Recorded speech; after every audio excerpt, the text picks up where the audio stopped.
దేవతలకు నిలయాలు, దట్టమైన అరణ్యాలు మహామునుల స్థావరాలు. హిమవింధ్య పర్వతాలు దేవతలకు నిలయాలు, దట్టమైన అరణ్యాలు మహామునుల స్థావరాలు.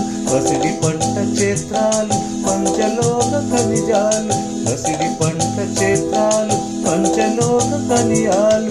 నిజముగా నువ్వు రత్న గర్భవే ఓయమ్మ నీవు, నిజముగా నువ్వు రత్న గర్భవే ఓయమ్మ నీవు. జయము జయము భరతమాత, జయము నీవు జగన్మాత.